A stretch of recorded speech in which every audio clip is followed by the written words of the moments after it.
Number one అంటారు. అసలైన number one Guru Kashi university.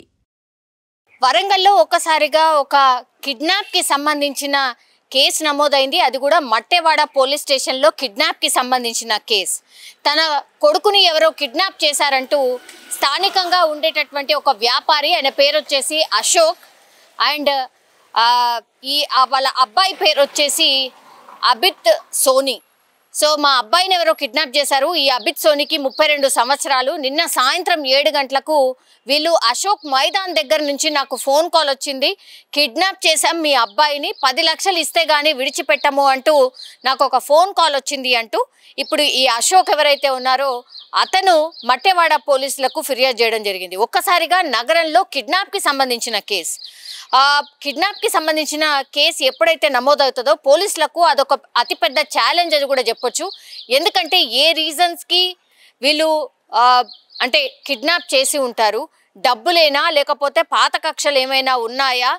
చాలా కేసెస్లో ఏం జరుగుతుంది అని అంటే కిడ్నాప్ అని చెప్తూ ఆ తర్వాత చంపినటువంటి సంఘటనలు చాలా పెద్ద ఎత్తున ఉన్నాయి. మరి ఈ కేసులో ఏం జరుగుంటుంది ఏంటి అనేది వెంటనే మట్టెవాడ పోలీసులు పూర్తిగా టీమ్స్గా ఏర్పడి ఎక్కడి నుంచి అయితే ఈ అశోక్ మైదాన్ ప్రాంతాల్లో ఎప్పుడైతే ఈ ఫోన్ కాల్ వచ్చిందో అక్కడి నుంచి ఆ చుట్టుపక్కల ఉన్నటువంటి అన్ని సీసీ కెమెరాస్ని కూడా వాళ్ళు ఫైండ్ అవుట్ చేయడం, ఎక్కడెక్కడ సీసీ కెమెరాస్ ఉన్నాయి. అట్లాగే ఇప్పుడు వీళ్ళ అబ్బాయి ఎవరైతే ఉన్నారో అబిత్ సోని, ఆయన ఎక్కడ కనిపించాడు, లాస్ట్లో ఆయనతో పాటు ఇంకెవరైనా ఉన్నారా, ఇవన్నీ కూడా వెతకడం స్టార్ట్ చేసినప్పుడు ఎక్కడ కూడా ఎలాంటి సోర్స్ దొరకలేదు.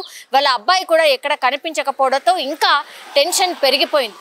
మరి ఈ కిడ్నాప్ చేసింది ఎవరు, కిడ్నాప్ చేసిన వాళ్ళు ఏం కోరుతున్నారు, 10 లక్షలను డిమాండ్ చేస్తున్నారు, ఇక్కడికి రండి, ఇక్కడికి వచ్చి మాకు హ్యాండ్ ఓవర్ చెయ్యండి అని క్లియర్ కట్గా ఈ కిడ్నాపర్లు చెప్పినట్టుగా ఈ తండ్రి చెప్పాడు. వెంటనే కాల్ ట్రేస్ చేయడం స్టార్ట్ చేశారు.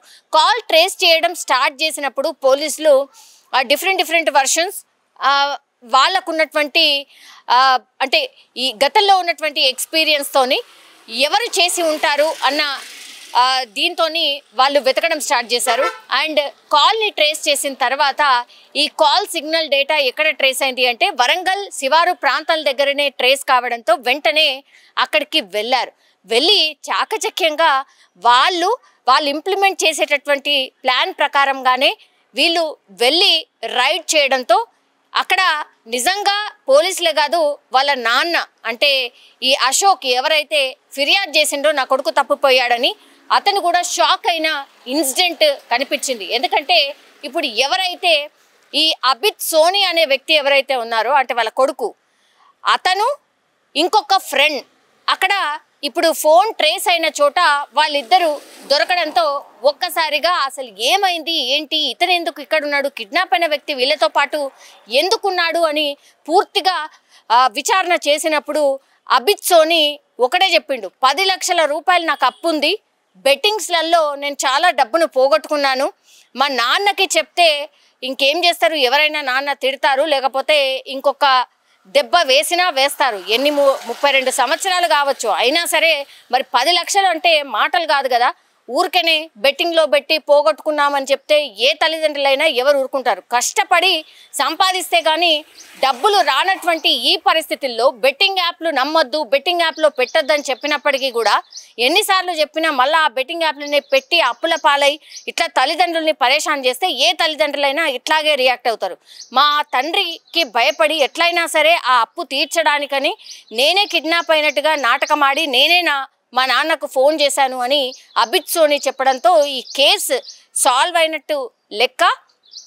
ఆ తర్వాత ఇప్పుడు ఈ అశోక్ అంటే వాళ్ళ తండ్రి ఎవరైతే ఉన్నారో ఒక్కసారిగా ఆయన కూడా ఒక రకంగా ఎవరైనా ఏ తల్లిదండ్రులైనా షాక్ అయిపోతారు, ఏంది ఇది, నా కొడుకే నాకే కాల్ చేసి ఇట్లా డబ్బుల రూపంలో కిడ్నాప్ అయినట్టుగా ఈ నాటకం ఎందుకు ఆడినట్టు ఏంటి అని అంటే సింపుల్ ఒకటే కనిపిస్తోంది ఇక్కడ. ఏంటి అని అంటే అప్పులు చేశాడు, ఫాదర్కి అడగడానికి ధైర్యం లేదు, తిడతారు, మరి ఏం చేయాలి అని అంటే కిడ్నాప్ డ్రామా ఆడి ఆ సొమ్ముని తీసుకెళ్ళి ఆ తర్వాత అప్పులు కట్టేద్దామని అనుకున్నాడు. పోనీ అప్పు కట్టేసిన తర్వాత మరి నేను బెట్టింగ్ చెయ్యను అని అనుకున్నాడా?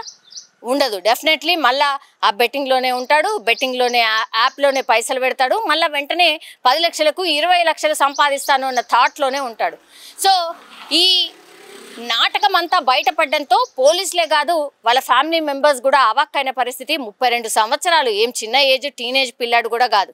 ఒక రకంగా కేసు అయితే సుఖాంతమైంది, కానీ చాలా క్వశ్చన్స్ అయితే రైజ్ అవుతున్నాయి పిల్లలకు. మరి ఇట్లా బెట్టింగ్ యాప్లో పెట్టిన తర్వాత చాలా మంది అయితే ఆత్మహత్య చేసుకుంటున్నారు. లేకపోతే ఇగో రకరకాల మార్గాలు అంటారు కదా, ఇగో ఇట్లా కిడ్నాప్ నాటకం ఆడి వాళ్ళ తండ్రి దగ్గరికి వెళ్ళే కొడుకు 10 లక్షల రూపాయలని ఇట్లా కిడ్నాప్ డ్రామా ఆడి సంపాదిద్దాము అనుకున్నాడంటే బెట్టింగ్ యాప్స్ ఎంత కల్లోలం క్రియేట్ చేస్తున్నాయి అన్ని ఫ్యామిలీస్లో అనేది మనం ఈ ఇన్సిడెంట్ ద్వారా అర్థం చేసుకోవచ్చు. ఏకంగా ఇప్పుడు పోలీసులనే బురిడి కొట్టించిండు, అట్లాగే వాళ్ళ ఫ్యామిలీ మెంబర్స్ని కూడా ఈ వ్యక్తి బురిడి కొట్టించినట్టు లెక్క. సో బెట్టింగ్ యాప్స్ని దయచేసి ఎవరు కూడా నమ్మొద్దు. బెట్టింగ్ యాప్స్ అనేవి ఫేక్, అవి కూడా ఇల్లీగల్ అనేది గుర్తుంచుకోవాల్సిందిగా ఒక రిక్వెస్ట్.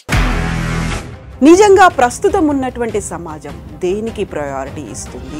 ఆర్థిక సంబంధాల చుట్టూ మాత్రమే తిరుగుతుంది. మళ్ళీ ఎన్నికలంగానే చాలా విరక్తి కలుగుతాను. మంచి అనిపిస్తుంది కదా, లేడీస్ కూడా ఛాలెంజింగ్ జాబ్స్ చేసినప్పుడు చాలా బాగుంటది. ట్రాఫిక్ అసిస్టెంట్స్ గా నియమించిన ట్రాన్స్జెండర్స్ అందరితో సాల్యూట్ చేయించుకుంటున్నారు. ఫుడ్ డెలివరీ ఇవ్వటానికి వెళ్ళినటువంటి డెలివరీ బాయ్ అనిల్ పై కళ్ళ ముందు